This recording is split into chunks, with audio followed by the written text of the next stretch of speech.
Alhamdulillah wassalatu wassalamu ala Rasulillah wa ala alihi wa sahbihi wa mawalah wa la hawla wa la quwata illa billahi wa ba'd. Kita lanjutkan kajian kita, masih membahas kitab Minhajul Muslim, dan kita masuk pada pasal yang ke-12,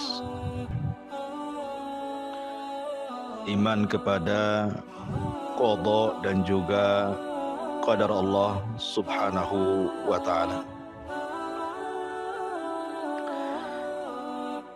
Pembahasan ini adalah pembahasan yang sangat penting sekali, karena beriman kepada qada dan qadar Allah subhanahu wa ta'ala adalah bagian daripada rukun iman, di mana seorang muslim tidak boleh tidak kecuali harus beriman dengan qada dan qadar. Ma'asyiral muslimat yang dimuliakan Allah subhanahu wa ta'ala, setiap manusia, saya, ibu-ibu ataupun siapapun, semua sudah dicatat oleh Allah subhanahu wa ta'ala dalam catatan yang umum yang disebut dengan Lauhil Mahfuz. Baik kelahirannya, baik rizkinya, baik kebahagiaannya, celakanya, bahkan sampai kepada su'ul khatimah dan husnul khatimah, semua dicatat Allah subhanahu wa ta'ala. Dari sini Allah subhanahu wa ta'ala berfirman dalam surah Al-Qamar ayat 49, Inna kulla syai'in khalaqnahu biqadar. Sesungguhnya kami menciptakan segala sesuatu itu ditentukan dengan takdir Allah subhanahu wa ta'ala. Bahkan tidak ada orang yang lepas daripada catatan takdir. Semua makhluk yang Allah subhanahu wa ta'ala ciptakan, termasuk kita, tidak ada yang lepas daripada takdir Allah subhanahu wa ta'ala. Lalu apa faedahnya? Seorang muslim itu harus beriman dengan qada dan qadar itu. Begini Bu ya, di masyarakat terutama di orang-orang awam, terkadang di antara mereka apabila ditimpa musibah, apakah musibah berupa kelaparan, susah ekonomi, meninggal orang yang dicintai, kenakalan anak-anak, atau musibah-musibah yang lainnya, terkadang musibah-musibah itu dijadikan oleh manusia sebagai itab ilallah, celaan kepada Allah subhanahu wa ta'ala. Padahal jangan sampai menjadikan musibah yang Allah subhanahu wa ta'ala turunkan kepada kita itu celaan bagi Allah. Tak jarang di masyarakat kita sering mendengar apabila ditimpa musibah kemiskinan, maka mereka akan mengatakan, kenapa saya selalu ditimpa kemiskinan? Kenapa orang atau orang yang ditimpa penyakit yang berkepanjangan? Terkadang dia menyalahkan Allah Subhanahu wa ta'ala dan mengatakan, kenapa si aku saja yang kena penyakit ini, kenapa orang lain tidak? Atau mungkin perceraian, atau mungkin kenakalan anak-anak. Terkadang objek yang disalahkan itu adalah Allah Subhanahu wa ta'ala. Padahal semua sudah ditakdirkan Allah Subhanahu wa ta'ala. Harusnya kalau seandainya seorang mendapatkan musibah dari Allah Subhanahu wa ta'ala, dia meminta kepada Allah untuk Allah selesaikan musibah ini. Karena Allah yang membuat musibah, Allah yang mengangkatnya. Makanya Allah mengatakan, ma asaba min musibatin illa biidznillah. Tidak ada sebuah musibah pun yang menimpa seorang manusia kecuali semua karena izin dari Allah Subhanahu wa ta'ala. Kemungkinan Allah Subhanahu wa ta'ala ingin mengangkat derajat orang tersebut. Kemungkinan Allah Subhanahu wa ta'ala ingin menghapuskan dosa-dosa orang tersebut. Atau kemungkinan Allah sedang menegur karena dia sudah melampaui batas dari ketentuan Allah dan Rasulnya. Harusnya kembali kepada kita, bukan menyalahkan pencipta kita. Makanya salah satu yang bisa melapangkan dada ketika saat-saat Allah memberikan musibah kepada kita itu, yang paling besar adalah karena adanya keimanan kepada qadha dan qadar Allah Subhanahu wa ta'ala, bahwa apa yang sedang kita alami hari ini itu sudah dicatat 500 tahun sebelum Allah Subhanahu wa ta'ala menciptakan langit dan bumi, apalagi menciptakan kita. Makanya kemudian Allah Subhanahu wa ta'ala berfirman, ma asaba min musibatin fil ardi wala fi anfusikum illa fi kitabin min qabli an nabra'aha inna dzalika 'ala Allahi yasir. Tiada satupun bencana yang menimpa bumi dan pula yang menimpa pada dirimu, melainkan telah ditulis di dalam kitab Lauhil Mahfuz sebelum kami menciptakannya. Sesungguhnya yang demikian itu mudah bagi Allah Subhanahu wa ta'ala. Jadi kalau seandainya seseorang mengalami musibah, maka orang yang beriman kepada qada dan qadar, maka dia tidak akan terlena dengan kesedihan. Dia tidak akan berterusan sedih terus, tidak mungkin. Ataupun ketika ditimpakan kenikmatan dari Allah Subhanahu wa ta'ala, tidak lantas kemudian dia merasa seolah-olah dia orang yang paling beruntung dan menganggap bahwa kenikmatan itu merupakan tanda sayang Allah kepadanya.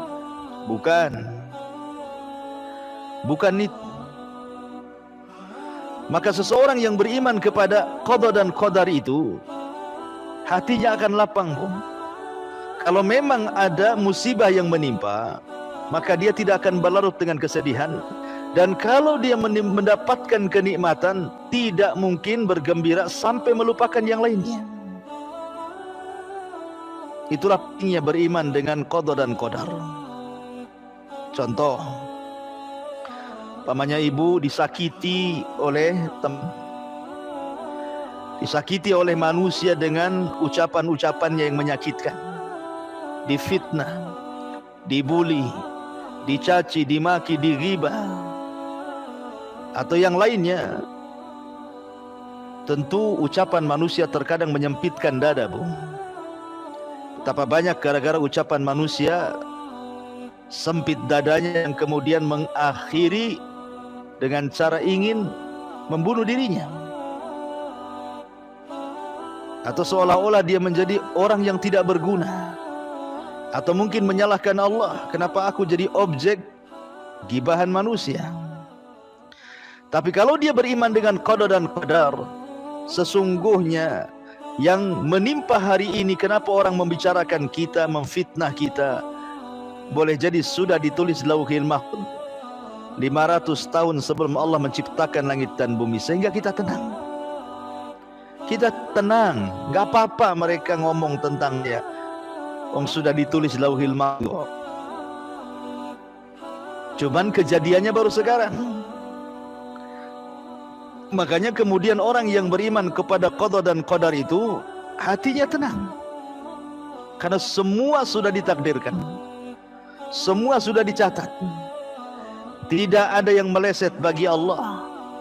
Yakini bahwa apa yang Allah kehendaki, kalaupun manusia tidak berkehendak, pasti terjadi. Apa yang dikehendaki manusia tapi Allah tidak berkehendak, tidak mungkin terjadi. Tenang, lapang hati kita, Bu. Kalau itu yang tertanam dalam hati kita. Satu dunia orang hendak menyakiti kita, memfitnah kita, membuli kita, silahkan. Kalau memang ditakdirkan oleh Allah Subhanahu wa ta'ala, tidak akan terjadi apapun, ibu pasti selamat. Mau difitnah apapun, kalau Allah tidak berkehendak, ibu celaka, tidak mungkin celaka. Tapi sebaliknya, kalau manusia berkehendak agar ibu tidak celaka, tapi Allah berkehendak ibu celaka, pasti celaka. Jadi beriman kepada takdir itu luar biasa faedahnya. Supaya orang yang bersedih jangan berlarut, orang yang bahagia jangan melampau. Karena semua takdir dari Allah Subhanahu wa ta'ala. Apa masalahnya? Semua sudah ditakdirkan Allah. Orang yang dicintai meninggal, memang sudah ditakdirkan harus meninggal. Kemudian kalau seandainya disempitkan usahanya, memang sudah ditakdirkan sedang disempitkan usahanya. Kalau seandainya ada masalah-masalah yang lain, memang sudah ditakdirkan seperti itu. Tapi ada sebuah keyakinan dalam hati kita, inna ma'al usri yusra. Setiap kesulitan itu pasti akan datang kemudahan. Yakin dengan takdir. Karena orang kalau tidak yakin takdir, ya tadi akhirnya dia menyalahkan Allah, menyalahkan nasibnya, menyalahkan dirinya, seolah-olah dia tidak berguna hidupnya, dan begitu seterusnya. Akhirnya putus asa, setelah putus asa tak jarang mengakhiri dirinya, naudzubillah. Ma'asyiral muslimat yang dimuliakan Allah Subhanahu wa ta'ala, semua sudah dicatat oleh Allah Subhanahu wa ta'ala. Bara bin Malik radhiyallahu anhu dalam peperangan yang disebut dengan Adiqatul Maut, kebun kematian, saat peristiwa penyerbuan pasukan Abu Bakar Siddiq radhiyallahu an melawan Musailamah al-Kadzab di sebuah kebun kematian, di mana tentara Musailamah al-Kadzab bersembunyi di kebun, dan kebun itu dibenteng dengan sangat kokoh, tidak bisa ditumbangkan benteng itu. Akhirnya Bara ibn Malik manjat ke atas benteng. Kemudian dia terjun ke balik benteng sambil menyerang penjaga-penjaga benteng, dan dia berhasil membuka benteng sehingga para sahabat masuk dan berhasil menaklukkan tentara Musailamah al-Kadzab. Tapi Bara bin Malik tidak meninggal. Padahal secara logika, Bu, benteng itu dijaga pasukan banyak. Dia loncat ke balik benteng untuk membukakan benteng itu, sehingga dia harus berperan, berhasil membuka benteng. Tapi karena Allah belum mentakdirkan ajalnya, ya selamat dia. Ya, karena takdir Allah Subhanahu wa ta'ala. Khalid ibn Walid dalam pembaringannya saat sakit menuju kematiannya, dia mengatakan di hadapan teman-temannya, demi Allah tidak ada sekujur badanku dari kepala sampai kaki, melainkan ada bekas panah, bekas tombak, bekas pedang, dan bekas senjata-senjata yang menusuk badanku. Kata Khalid, tapi sekarang aku akan mati dalam pembaringan. kenapa aku tidak mati di medan perang? Harusnya Khalid itu mati syahid di peperangan, karena tidak ada sekujur badan kecuali ada bekas sayatan pedang, bekas tusukan tombak ataupun panah atau senjata-senjata perang. Tapi Allah tidak takdirkan dia mati dalam peperangan. Justru Khalid ibn Walid meninggal dalam pembaringan.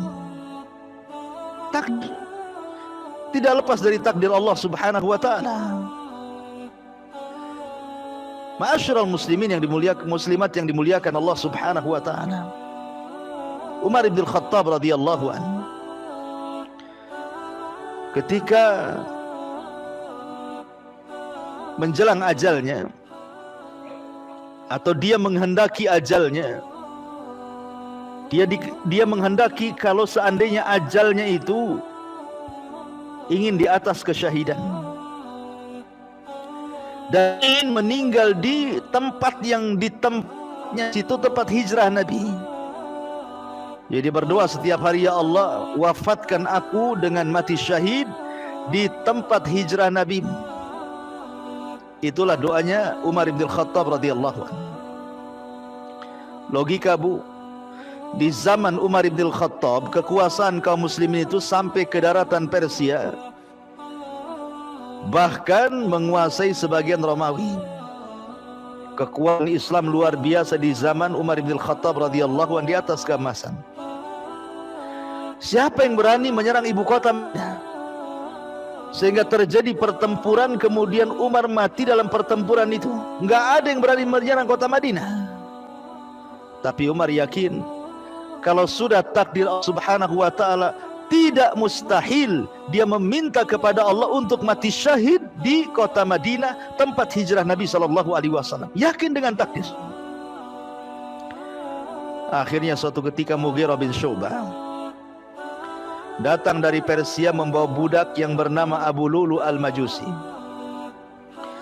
meminta izin agar dia diperbolehkan tinggal di Madinah. Orang Majusi, orang kafir. Umar tidak mengizinkannya karena tidak boleh ada orang kafir di kota Madinah. Yahudi saja diusir di zaman Nabi. Tapi karena terus mengeluh, akhirnya Umar pun mengizinkan Mughirah bin Syu'bah memasukkan budaknya untuk bekerja padanya di pandai besi. Maka ketika suatu hari Umar bin Khattab datang ke pandai besinya, Mughirah bin Syu'bah bertemu dengan Abu Lu'lu'. Kemudian karena dia piawai dalam membuat senjata, kata Umar bin Khattab, wahai Abu Lu'lu', buatkan untukku pisau yang bagus. Kata Abu Lu'lu', siap wahai Amirul Mukminin, aku akan siapkan dan buatkan pisau yang bagus, pedang yang bagus. Bahkan pisau ini akan dibicarakan barat dan timur. Umar tidak paham maksudnya dibicarakan barat dan timur itu. Rupanya Abu Lu'lu' punya dendam ditaruh kepada Umar bin Khattab karena Umar berhasil menaklukkan Persia.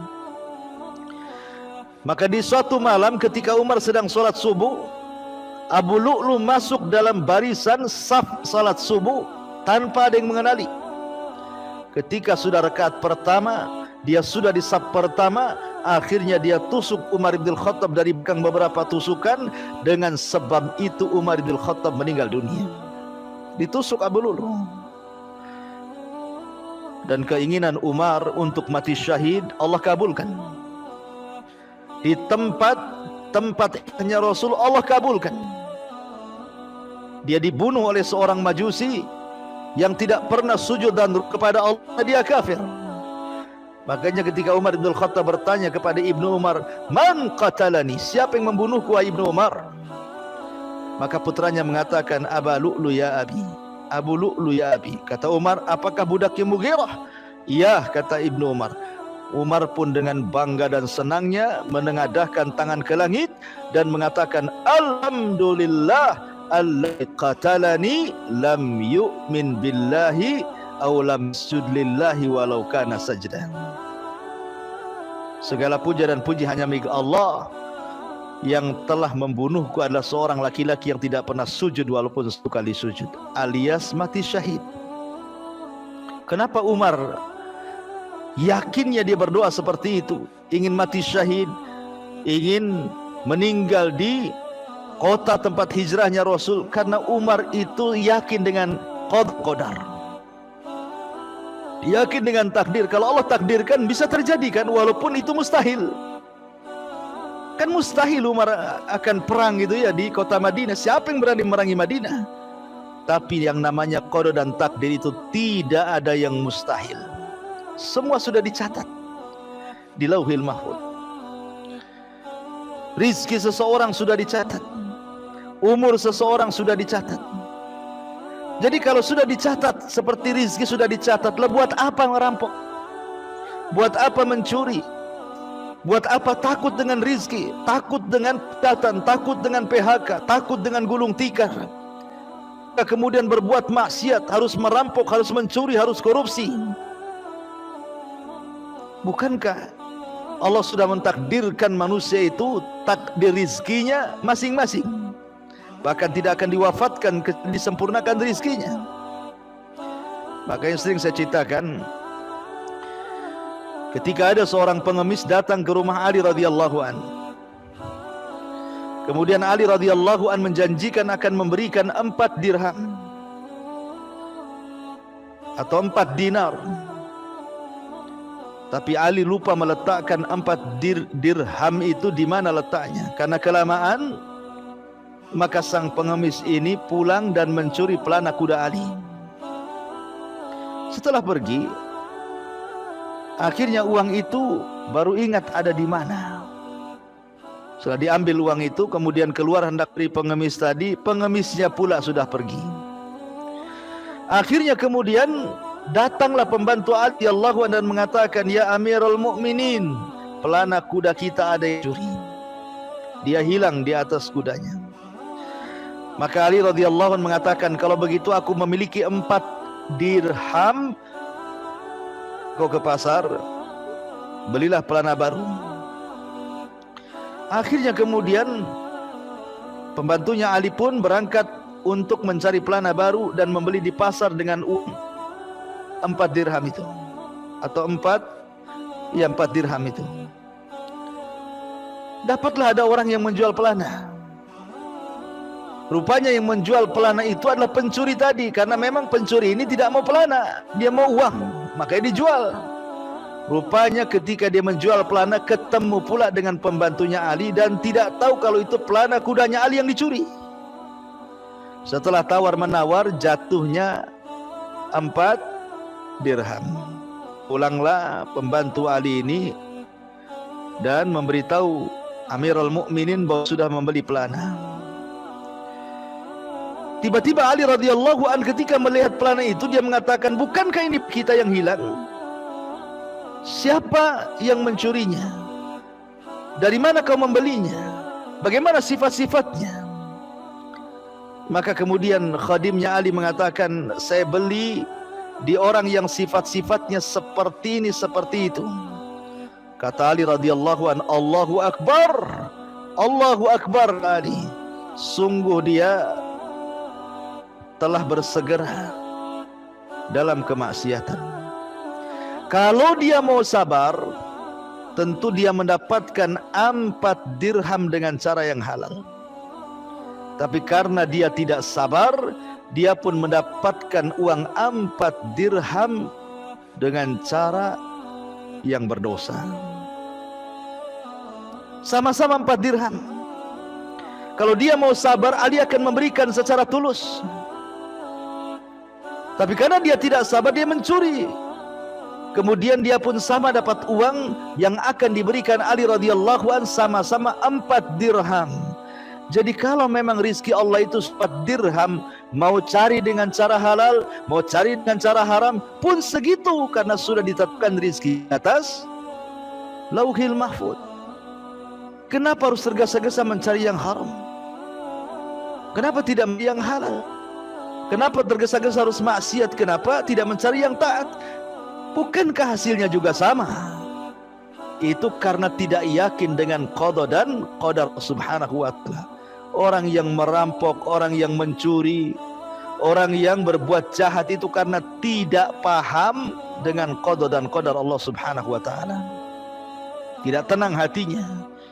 Makanya dia berusaha untuk melakukan maksiat karena dalam benaknya dia tidak yakin dengan takdir Allah Subhanahu wa taala. Ma'asyiral muslimat yang dimuliakan Allah Subhanahu wa taala. Perhatikan, kalau kita cerita iman dengan qada dan Allah Azza wa Jalla, maka beriman kepada qada dan qadar itu mencakup 4 perkara. Beriman kepada qada dan qadar itu mencakup 4 perkara. Siapa yang mengimani 4 perkara dan paham dengan 4 perkara ini, berarti dia telah beriman kepada qada dan qadar. Siapa yang mengingkari 1 dari 4 perkara ini, maka dia telah mengingkari qada dan qadar Allah Subhanahu wa taala. Apa saja 4 perkara ini? Yang pertama, al-ilmu. Ilmu. Beriman bahwa Allah Subhanahu wa taala alim, memiliki pengetahuan segala sesuatu makhluk yang diciptakannya, baik secara global ataupun secara perinci. Jadi Allah Subhanahu wa taala Maha tahu yang telah, yang sedang, yang akan datang, bahkan kalau seandainya terjadi sesuatu yang mustahil sekalipun, pasti Allah tahu. Itulah pengetahuan Allah Subhanahu wa taala. Allah Maha tahu. Tahu kebutuhan kita itu apa, Allah tahu. Sehingga kalau Allah Maha tahu dan kita yakin Allah Maha tahu, lalu buat apa kemudian orang itu bersedih? Bukan Allah Maha tahu. Kalau kita mengangkat kedua tangan kepada Allah Azza wa Jalla agar dilepaskan dari kesulitan, Allah Maha tahu. Allah tahu akan hamba-hambanya, akan kita itu Allah tahu. Apa yang dihajatkan kita, apa yang tidak dihajatkan kita, Allah tahu. Sehingga ketika kita memiliki keyakinan bahwa Allah mengetahui atas segala sesuatu, tenang kita. Lah pengetahuan Allah Subhanahu wa taala dituangkan dalam catatan, dan tidak semuanya. Sebagian pengetahuannya diletakkan dalam catatan Allah Subhanahu wa taala yang diletakkan di Lauhil Mahfuz. Jadi Allah sudah mencatat di ilmunya segala sesuatu yang akan terjadi sampai kiamat kita. Ketika Allah Subhanahu wa taala menciptakan pena ataupun qalam, maka Allah katakan, catatlah segala sesuatu yang akan terjadi sampai kiamat dibangkitkan. Jadi semua sudah dicatat.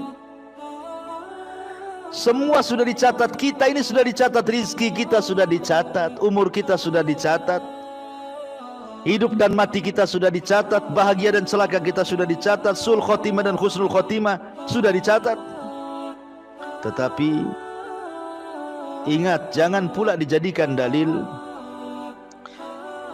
bahwa ketika Allah Subhanahu wa taala mencatat semua apa yang akan berlaku sampai kiamat dibangkitkan, ada pula orang yang mengatakan, kalau seandainya si fulan itu kafir, si fulan itu fasik, si fulan itu maksiat, saya kan maksiat karena catatan saya bermaksiat, makanya saya maksiat. Seolah-olah orang ini berdalil dengan alur catatan, sehingga akhirnya maksiat dilegalkan gara-gara berdalil dengan catatan. Ya, aku ini seperti ini, suka dengan laki-laki sesama jenis, ya karena memang sudah dicatatnya seperti itu, mau diapain katanya. Sudah takdir seperti itu, sudah catatannya seperti itu, dan catatan itu tidak mungkin dirubah katanya. Nggak boleh berdalil seperti itu, karena seseorang itu melakukan kekufuran, kefasikan, itu karena ikhtiarnya, kehendaknya. Allah tidak memaksa dia harus seperti itu, karena Allah tidak pernah memaksa hambanya. Bahkan Allah berikan pilihan, wahadainahu najdain. Kami pilihkan dua jalan, ini jalan kufur, ini jalan beriman.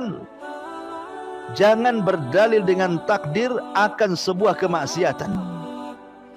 Karena maksiat itu memang takdir Allah, tapi kehendak Anda yang bermaksiat. Allah tidak berkehendak. Si fulan tahu bahwa si Anu akan bermaksiat, kemudian dikatnya. Bukan berarti kemudian ketika dia maksiat itu karena pengetahuan Allah dan catatan Allah akhirnya dia maksiat. Tidak. Allah Subhanahu wa ta'ala tetap memberikan masyiah, kehendak. Dan makhluk juga punya kehendak. Sehingga ketika dia bermaksiat kepada Allah, itu karena kehendaknya, bukan karena catatannya. Makanya yang nomor 3 selain daripada beriman dengan ilmu Allah, beriman dengan catatan Allah Subhanahu wa ta'ala, juga beriman dengan al-masyiah, beriman dengan kehendak Allah Subhanahu wa ta'ala. Wa ma tasha'u illa an yasha'ahu rabbul alamin.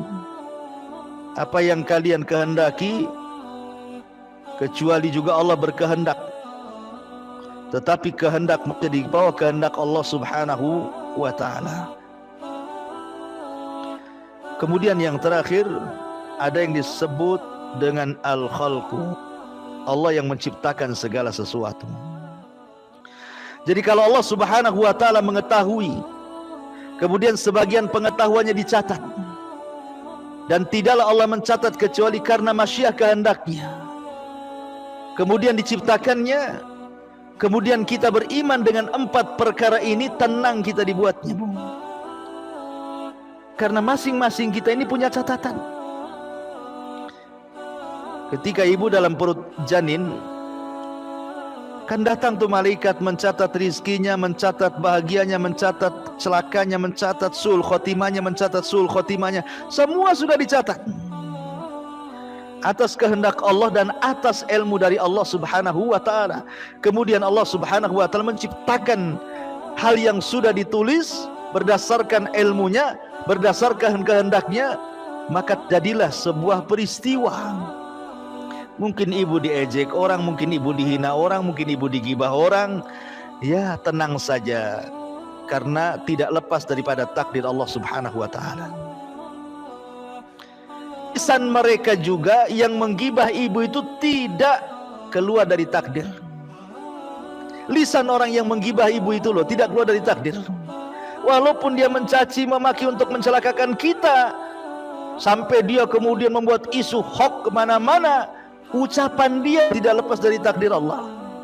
Walaupun dia ngompor sana ngompor sini supaya ibu celaka, ibu dibenci, kalau Allah tidak berkehendak nggak akan terjadi. Capek saja dia ngomong ember ke sana kemari.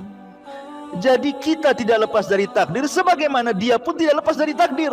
Lah ketika itulah tenang kita, karena semua tidak lepas dari takdir masalahnya.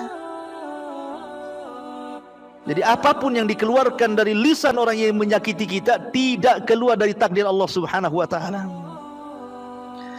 Ma'asyiral muslimat yang dimuliakan Allah Subhanahu wa ta'ala, maka penting sekali beriman dengan qada dan qadar Allah Subhanahu wa ta'ala, karena semua sudah dicatat dalam takdirnya. Ada yang disebut dengan takdir am, takdir umum, dan itu semua ditulis Lauhil Mahfuz. Kita ada di situ, Abu Bakar ada di situ, Nabi ada di situ, semua ada di situ. Itu takdir am namanya, takdir umum. Tapi kita punya takdir khusus yang disebut dengan takdir al-umri. Ketika kita berada di perut ibu kita 4 bulan, maka datang malaikat, kemudian yu'mar bi arba'i kalimat, diperintahkan untuk mencatat 4 perkara. Bikatbi rizkihi, rizkinya, wa ajalihi, ajalnya, wa amalihi, amalannya, wa syakiyin au sa'idin, celaka dan bahagianya, sul khotimah dan husnul khotimahnya, semua sudah dicatat. Jadi ada catatan khusus, hanya kita saja yang dicatat dari mulai lahir sampai mati. Ada catatan umum, kita bergabung dengan Umar, Abu Bakar, Utsman, Ali dan sahabat-sahabat, dan juga para mazhab Syafi'i, Ahmad dan semua manusia dikumpulkan dalam satu catatan umum namanya. Tapi ada catatan khusus, catatan kita saja. Lah catatan umum itulah yang nanti kita akan dipermalukan di hadapan manusia di padang mahsyar. Karena kita akan digabungkan dengan orang-orang baik, digabungkan dengan para nabi, digabungkan dengan para sahabat, digabungkan dengan para tabi'in, digabungkan dengan para tabi'in, digabungkan dengan para madzhabul arba, digabungkan dengan para orang-orang saleh, para siddiqun, dan begitu seterusnya.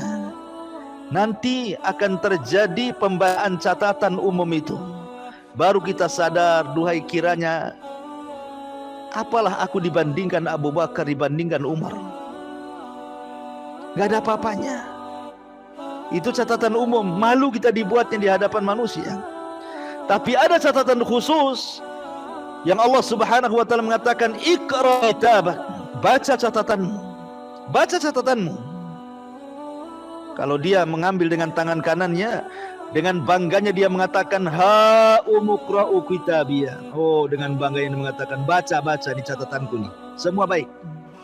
Tapi bagi yang mengambil dengan tangan kiri atau di belakang punggungnya, dia benci untuk mengambil karena dia tahu Islam. Nah, itu namanya takdir umri. Ada takdir sanawi yang diturunkan setiap malam Lailatul Qadar. Setahun yang akan datang dari malam Lailatul Qadar itu diperbaharui lagi takdirnya. Kemudian ada takdir harian yang disebut dengan al-yaumi, di mana Allah mengatakan kulla yaumin huwa fi sya'n. Allah itu setiap hari penuh dengan kesibukan, di mana Allah membuat seseorang sakit, membuat seseorang sembuh, membuat seseorang hidup, membuat seseorang mati, membuat seseorang kaya, membuat seseorang miskin, membuat seseorang gembira, membuat seseorang sedih, membuat orang tertawa, orang menangis. Setiap hari Allah itu sibuk. Itu namanya takdir yaumi. Ya. Lah hal-hal yang seperti ini harus diimani.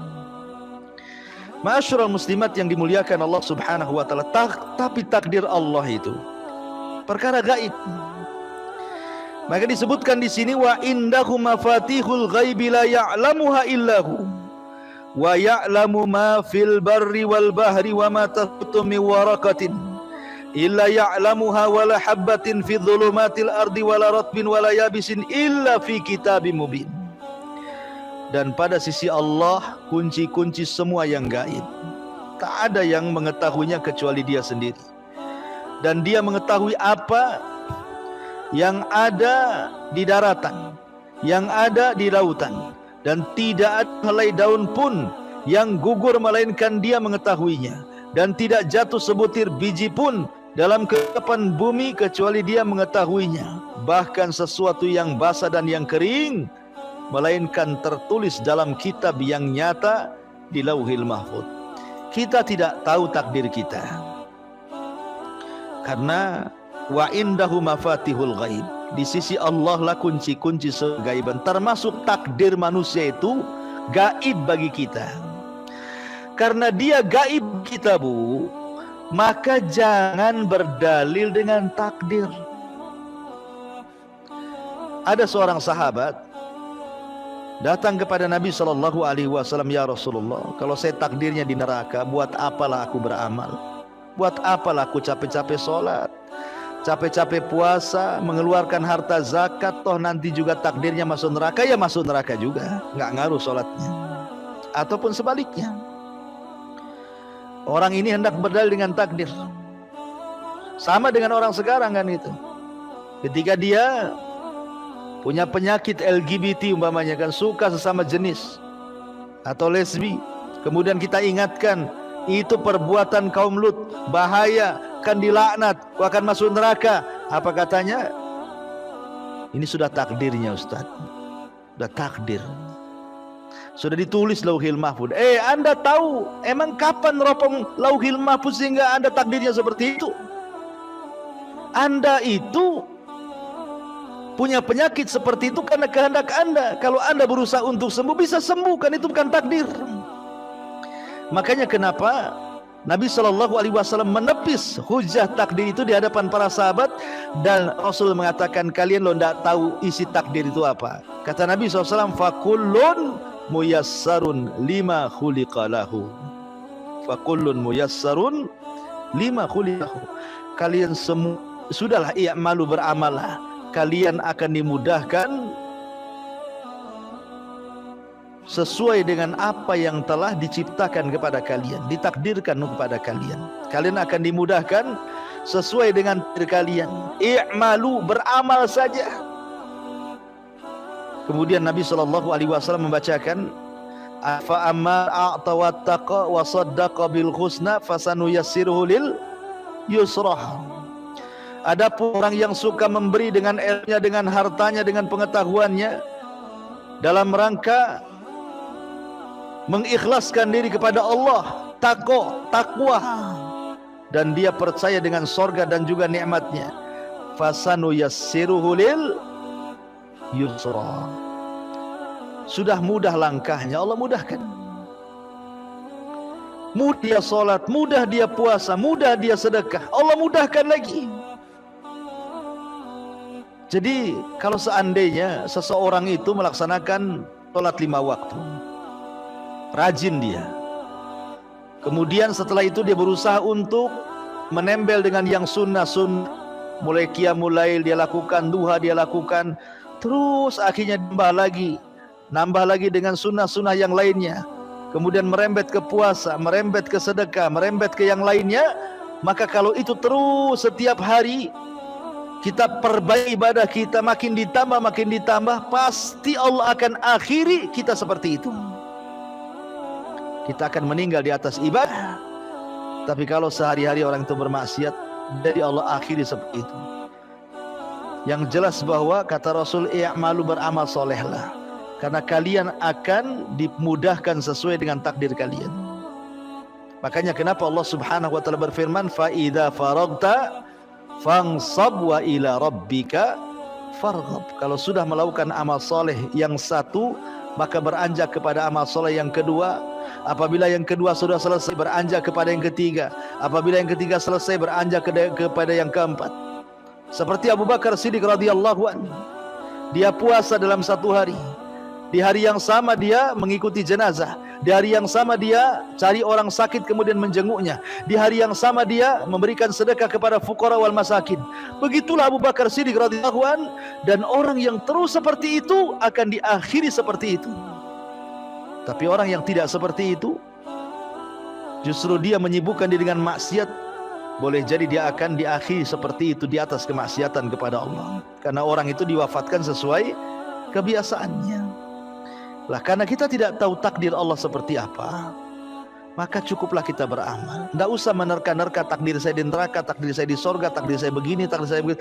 Emang karena Anda melihat, meneropong lauhil mahfuz sehingga tahu isinya yang Allah takdirkan kepada kita. Ingat, semua adalah kegaiban, dan itu hanya Allah Subhanahu wa taala yang tahu. Ma'asyiral muslimat yang dimuliakan Allah Subhanahu wa taala. Dalam sebuah hadis, di sini Nabi sallallahu alaihi wasallam bersabda, "Inna ahadakum yujma'u khalquhu fi batni ummihi 40 yawman nutfatan.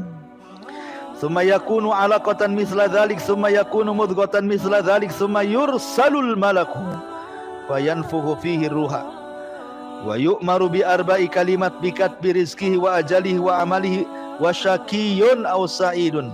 Fawalladzi la ilaha illa ghairuh. Inna ahadakum la ya'malu bi amali ahlil jannah hatta ma yakunu bainahu wa bainaha ila dhira' fayasbiqu alaihi alkitab fayamalu bi amali ahlin nar fayadkhuluha. Wa inna ahadakum la ya'malu bi amali ahlin nar hatta ma yakunu bainahu wa bainaha illa dhira' fayasbiqu alaihi alkitab fayamalu bi amali ahlil jannah fayadkhuluha." Sesungguhnya kata Rasul, setiap kamu dikumpulkan penciptaannya dalam perut ibumu selama 40 hari dalam kondisi segumpal sperma, kemudian menjadi segumpal darah selama 40 hari berikutnya, kemudian menjadi segumpal daging selama 40 hari berikutnya, artinya genap 4 bulan. Kemudian diutuslah kepadanya seorang malaikat untuk meniupkan ruh padanya, dan ia diperintahkan untuk mencatat 4 perkara, mencatat rizkinya, mencatat ajalnya, mencatat amalnya, dan mencatat bahagia dan celakanya. Kemudian Rasul mengatakan, demi zat yang tiada Tuhan yang berhak disembah kecuali Dia, sungguh ada kalanya seseorang darimu benar-benar mengamalkan amalan ahli sorga, sehingga ketika jarak antara dia dengan sorga tinggal 1 hasta, namun takdirnya telah mendahuluinya, lalu dia beramal dengan amalan ahli neraka sehingga dia masuk ke dalam neraka. Dan ada seseorang di antara kamu yang mengamalkan amalan penduduk neraka, namun ketika jarak antara dia dengan neraka tinggal 1 hasta, takdirnya pun telah mendahuluinya, maka dari itu pun dia amalkan amalan ahli sorga sehingga dia Allah masukkan dia ke dalam sorga. Lihat, semua sudah dicatat dan semua sudah ditakdirkan Allah Subhanahu wa taala. Ada yang dohirnya, Bu, dohirnya ahli solat, ahli puasa, ahli ngaji, ahli haji, dohirnya. Tetapi batinnya kan tidak tahu, Bu. Rupanya dia mengamalkan amalan itu karena riya, karena ingin dilihat orang, dipuji orang. Padahal kalau seandainya dia mengamalkan karena Allah, tentu jarak dia dengan sorga itu tinggal 1 hasta. Tapi karena amalan yang ia lakukan itu dalam rangka riya, akhirnya yang tinggal 1 hasta itu tidak menjadikan dia masuk sorga, justru dia masuk neraka. Tapi ada juga yang dohirnya, ya amalannya kurang, terkadang mungkin dia ada maksiat, tapi dia punya amalan yang kita tidak tahu, hanya dia dengan Allah yang tahu. Mungkin amalan itu sangat ikhlas dan sangat berharga bagi dia di hadapan Allah. Rupanya yang kita anggap dia biasa-biasa saja, terkadang maksiat, dimasukkan pula ke dalam sorga, padahal maksiat dia itu sudah mendekatkan dia tinggal 1 hasta ke neraka. Kita tidak tahu, semua takdir Allah Subhanahu wa taala. Kita tidak bisa memponis, kita tidak boleh menjustis, kita tidak boleh menuduh si fulan ahlul jannah, si fulan ahlun nar dalam kondisi orang masih hidup, karena kita tidak tahu akhir kehidupan manusia.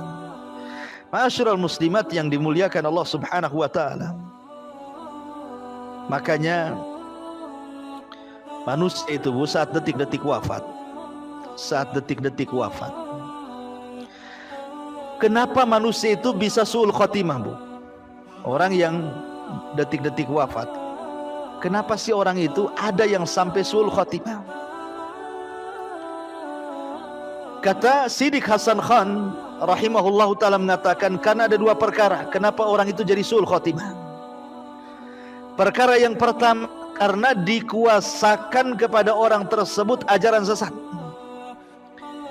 Boleh jadi ketika di dunia dia mempelajari filsafat sesat, mengotak-ngatik Allah, mengotak-ngatik zat Allah sampai bingung, sehingga ketika sakaratul maut dia bingung dengan Tuhannya, karena semasa hidupnya suka mengutak-ngatik Tuhannya itu. Atau yang kedua, terkalahkan dunianya, karena ketika masa hidup dia sibuk dengan dunia, sibuk dengan pekerjaan, sibuk dengan usaha, sibuk dengan bisnis. Ketika sakaratul maut, yang diwasiatkan kepada anak-anaknya, nak, kalau ibumu mati, ayahmu mati, jaga tuh perusahaan yang sebelah sana.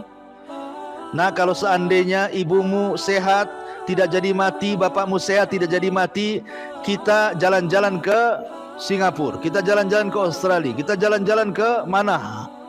Harusnya dia ngomong, nak, kalau seandainya kita sehat, yuk kita haji, yuk kita umrah, yuk kita sedekah. Harusnya kan begitu. Tapi karena terkalahkan dengan dunianya, akhirnya itu yang diucapkannya, jalan-jalan ke negeri kafir. Akhirnya diwafatkan dengan angan-angan seperti itu, sul khotimah itu dia. Makanya Rasul mengatakan, i'malu fakullun muyassar lima khuliqa. Sudah, banyak beramal solehlah, supaya jangan diakhiri dengan sul khotimah. Kemudian hadis yang kedua yang dicantumkan mu'alif rahimahullahu ta'ala, hadis Ibnu Abbas radhiyallahu anhu. Suatu ketika Abdullah ibn Abbas ini berboncengan dengan Nabi SAW. Kemudian Rasul menasihati Abdullah bin Abbas, ya gulam, inni uallimuka kalimatin ihfadillah yahfadka, ihfadillah tajidhu tujahak, idza sa'alta fas'alillah wa idza sta'anta fasta'in billah, wa'lam annal ummata law istama'at ala an yanfa'uka bi syai'in lam yanfa'uka illa bi syai'in qad katabahu Allahu lak, walau istama'u ala an yadurruka bi syai'in lam yadurruka illa bi syai'in qad katabahu Allahu alaik, rufi'atil aqlam wa jaffatis suhuf. Hai anakku, kata Rasul, sesungguhnya aku akan mengajarkan kepadamu beberapa kalimat. Jagalah perintah Allah, jagalah larangan Allah, niscaya Dia memeliharamu. Kemudian jagalah Allah, niscaya engkau akan mendapatkannya di hadapanmu. Apabila engkau memohon, mohonlah kepada Allah. Apabila meminta pertolongan, mintalah pertolongan kepada Allah. Perhatikan syahidnya. Dan ketahuilah, sekiranya umat ini bersatu untuk memberikan manfaat kepadamu dengan sesuatu, niscaya mereka tidak akan dapat memberikan kecuali sesuatu yang telah Allah tetapkan untukmu. Dan sekiranya mereka bersatu untuk mendatangkan kemadaratan terhadap kamu, maka mereka tidak akan dapat menimpakan kemadaratan terhadapmu kecuali dengan sesuatu yang telah Allah tetapkan atasmu. Pena telah diangkat, lembaran-lembaran telah kering. Artinya bahwa di sini ada kelapangan dada bagi kita, Bu ya. Makanya ketika kita menyebut tentang bagaimana cara melapangkan dada yang sempit, beriman dengan takdir. Dalilnya di sini. Seandainya satu manusia menyakiti ibu, yang menyakiti ibu itu loh tidak lepas daripada takdir Allah. Mereka tidak lepas dari takdir Allah. Kalau kata takdir Allah, 1 juta manusia menyakiti ibu tidak akan terjadi, tidak akan memadaratkan ibu, tidak akan terjadi.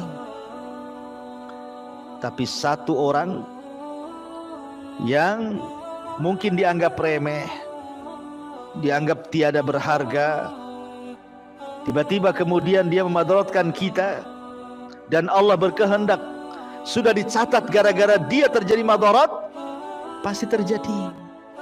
Ya. Makanya sekali lagi bahwa beriman dengan qada dan qadar itu bisa melapangkan dada yang sempit, bisa melapangkan dada yang sedang dirundung dengan kesedihan. Ma'asyiral muslimat yang dimuliakan Allah Subhanahu wa taala, dari sini pentingnya kita beriman dengan takdir Allah Subhanahu wa taala. Adam dengan Musa itu pernah berdebat, Bu. Perdebatannya adalah ketika Nabi Musa mengatakan kepada Adam, wahai Adam, anta abuna, engkau kan bapak kami. Gara-gara engkau memakan buah larangan, akhrajtana minal jannah, kaulah yang menjadikan kami semua akhirnya mengikuti dirimu keluar dari sorga. Coba kamu tidak makan buah larangan, tentu kami akan tinggal di sorga, kata Musa. Kami sudah enak, tidak perlulah letih lagi di dunia. Gara-gara engkau akhirnya kami juga terkena imbasnya, diusir pula di dunia.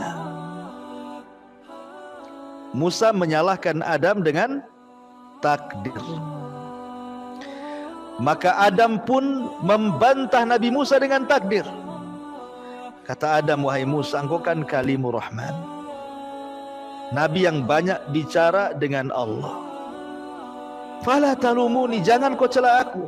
Saya ingin tanya kepadamu, adakah dalam kitab Tauratmu bahwa Adam akan maksiat kemudian akan terusir dari sorga? Ada enggak dalam kitab Tauratmu kalimat seperti itu?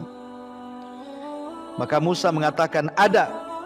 Kata Adam, kalau gitu jangan kau cela aku, celalah Tauratmu, karena Tauratmu lebih dulu dicatat oleh Allah Subhanahu wa taala daripada Allah menciptakan diriku. Coba di Tauratmu tidak ada kalimat itu, aku tidak mungkin memakan buah larangan dan tidak mungkin pula diusir dari sorga. Karena Tauratmu yang mengatakan seperti itu, makanya aku terusir dari sorga dan memakan buah larangan. Masing-masing berhujah dengan takdir. Tapi Adam bisa mengalahkan hujahnya Nabi Musa. Ya. Jadi jangan berhujah dengan takdir. Yang sudah berlalu, sudahlah berlalu. Jangan diingat-ingat kembali. Itu semua tidak lepas dari takdir Allah Subhanahu wa taala. Nah, sekarang ini hadapi masa depan. Yang sekarang, yang lalu ya sudahlah berlalu. Ma'asyiral muslimat yang dimuliakan Allah Subhanahu wa taala, sehingga seseorang itu dilarang berhujah dengan takdir. Karena orang itu berbuat sesuai kehendak kita. Walaupun kehendak kita tetap dibawakan Allah Subhanahu wa taala. Wallahu alam, ini diantara pembahasan beriman dengan takdir. Mungkin bisa baca sendiri Bu ya, karena kalau kita terangkan satu persatu juga butuh waktu yang panjang. Silahkan kalau ada yang mau bertanya. Oke.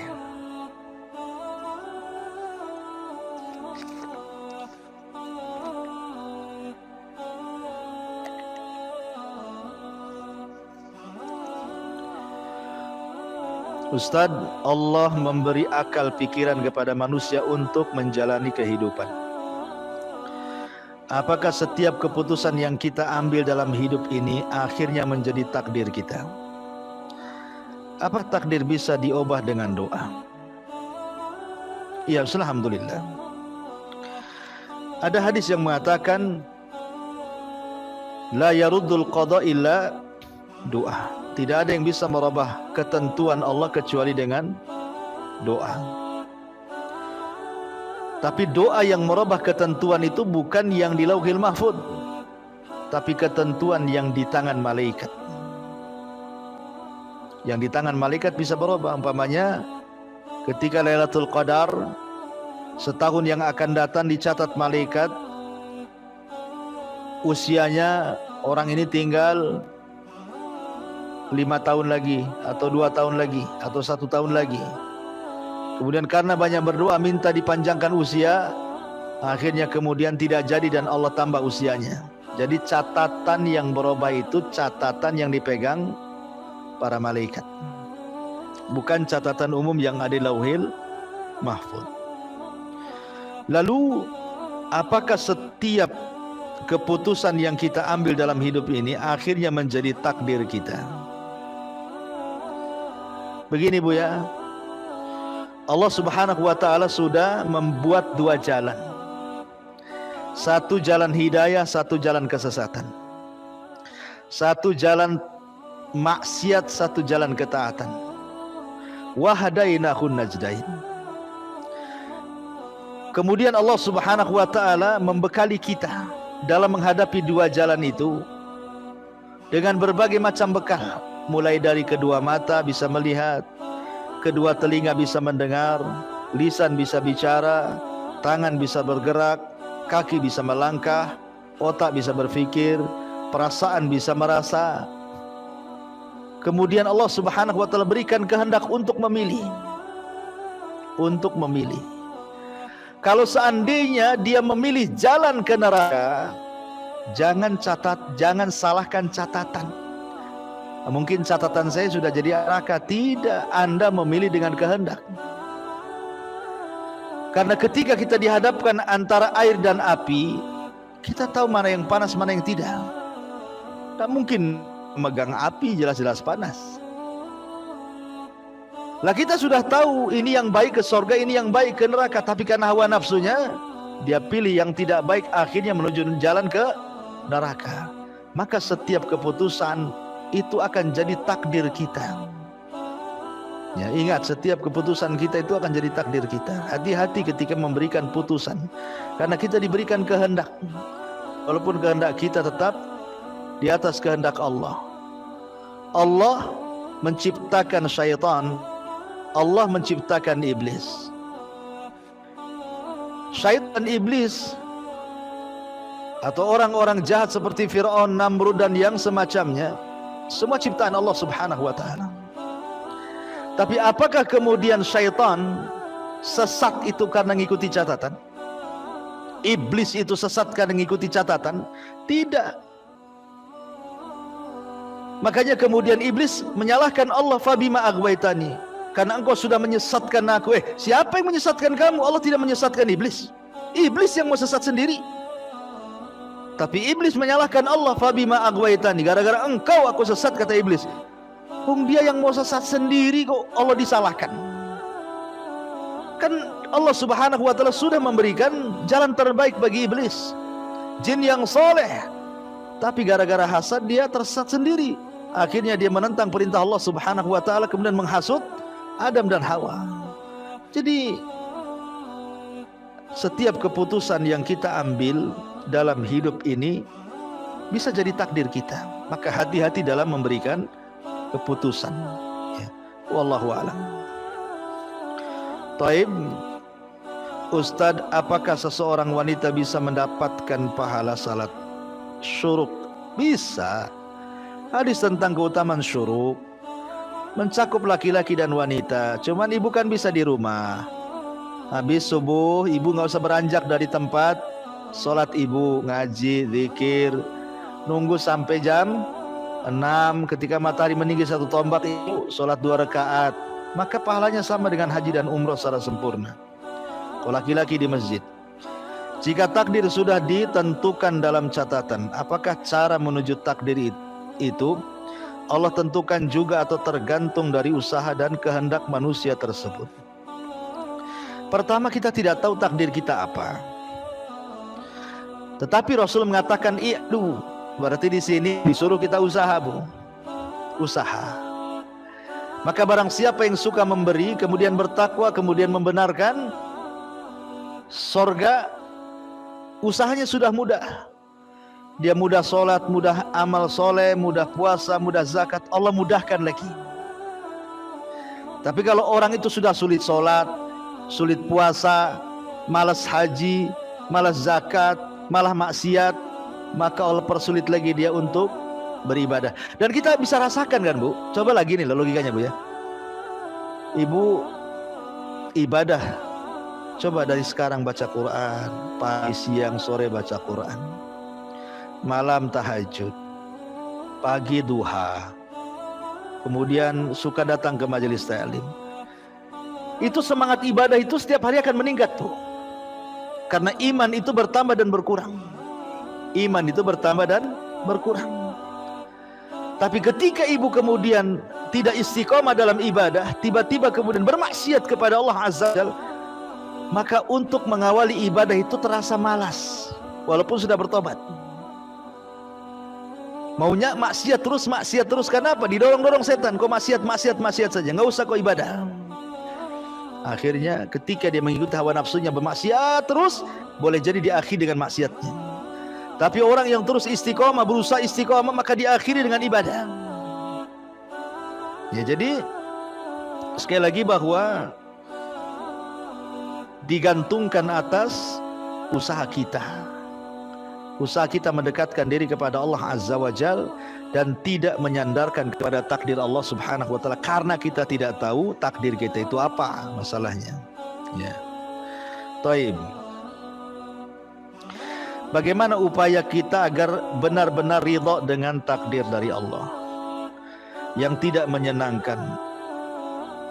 Tidak teringat lagi dengan orang-orang yang menyakiti, melukai, bisa melupakan dengan sikapnya. Iya, saya katakan tadi, satu, manusia berbicara itu karena takdir,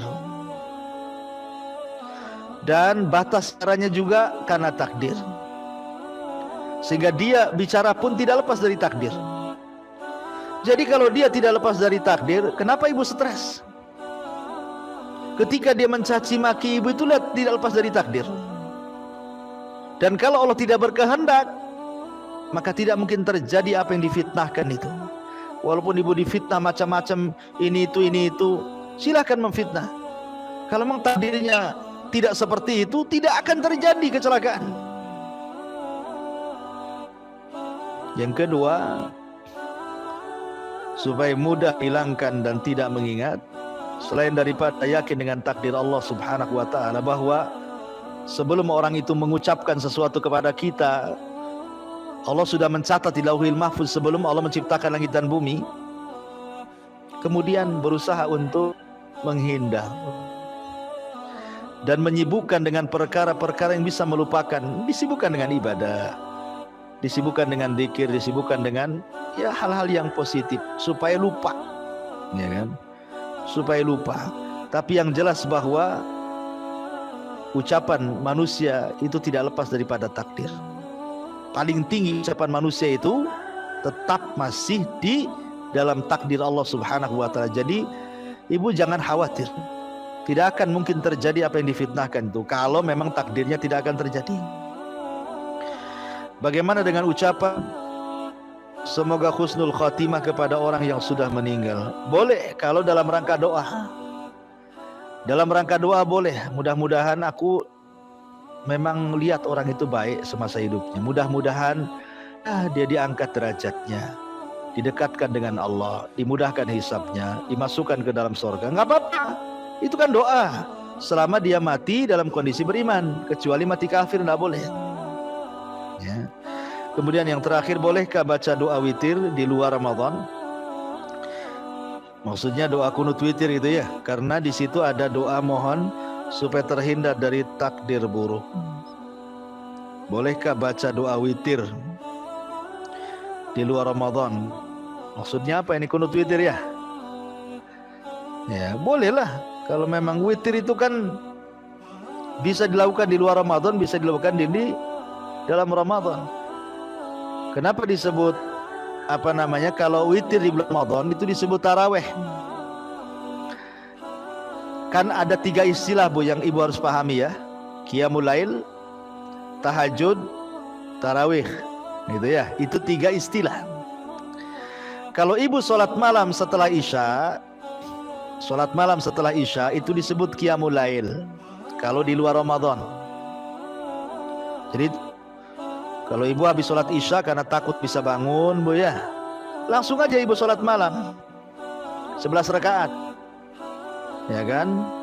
2 baru 1 gitu ya. Tapi kalau ibu ingin tidur dulu, baru kemudian qiyamul lailnya setelah tidur, itu disebut tahajud namanya. Disebut tahajud. Kalau qiyamul lail salat malam setelah tidur, ibu bangun sepertiga malam akhir, disebut tahajud.